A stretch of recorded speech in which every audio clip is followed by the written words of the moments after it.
David preached this, and I'm about to close with this. He preached this sermon a while ago. I never forgot it. I can't imagine. I don't even try to mess T.D. Jakes. I love him.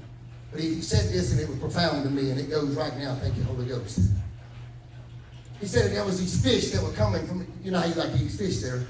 You get these fresh fish, everyone, and you get it, and you want to taste fresh fish. Nobody wants fish that's been frozen, David.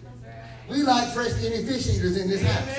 You know the difference in a frozen fish versus a fresh fish. I know a difference in Miss Lori's cooking than when Dixie's cooking. I know the difference. Stay with me. What happened, this was years ago, they said that they were getting all this cod was real big back in the day. And they were sending cod in all over the place. And they said, well, people in California want some of that cod, but they wouldn't catch them like that, like they were on the East Coast. Maybe because of water climbing, I don't know. So he goes and tells them, look here, we're going to send y'all some cod. They tear them fish up, Chris. They wearing them out, catching them in the net, storing them in there, and they're shipping it by 18-wheelers, by plane, whatever they're doing. And the fish are dead, and they're on ice. Stay with me. And then the fish would show up, Miss Potter, and then they would eat it. And then they would say, man, I don't taste like it did. I don't taste like when I was in New York, we got some cod. It don't taste like that. I was down in South Carolina, and it didn't taste nothing like that, man. That tastes wrong. Something wrong with that. That don't taste the same. We don't want it. Man, we got to do something about this. Everybody's wanting it. It's a hot item, Jesse, and I got to get it here, Joe, because they want it. So let's change up the bait a little bit. Instead now of killing the fish, let's put the fish in a fish tank. Stay with me. They put the fish in the fish tank, kept the fish alive. They show up, and they say, well, we got the fish. They're fresh. They come straight in over here. Here you go, Raven. Try these fish. Raven gets the fish. She takes a bite of them and says, that ain't what they were in North Carolina.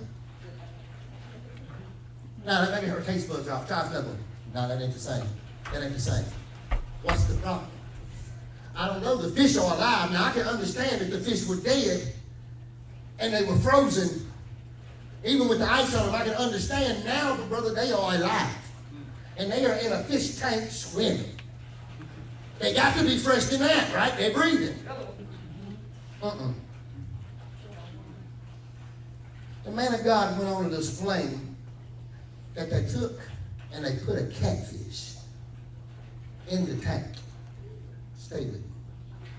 They put a catfish in the tank because there's something about when you in trouble. You stay on your toes a little bit more. You stay a little bit more fresher when you on trouble. Come on, somebody. You'll stay with me. These catfish will come in, and catfish are a natural predator. They love to eat cod. So they stuck them in the tank, and the whole time the fish are swimming, they are alive and vibrant. Whoa, watch them things. They coming. They come on that side, we going. Can you see them? That's what they're doing, Chris. Everywhere that catfish, they just moving with it. They staying on it. Then they take the catfish and they bring them. They take this catfish with all these cod, and then they taste the cod, and the cod tastes perfect. Pastor, what are you telling me? I'm telling you now, sometimes God has to use a catfish. Sometimes God's got to use your enemy to feed you. Sometimes God uses your enemy to push you out to the Red Sea to show you that he can split it. Sometimes God uses an enemy to remind you, I'm still greater than what's behind you, and I'll drown everything that's behind you. But I need you to keep your eyes on me. Don't get your eyes on problems. Keep your eyes on the answer.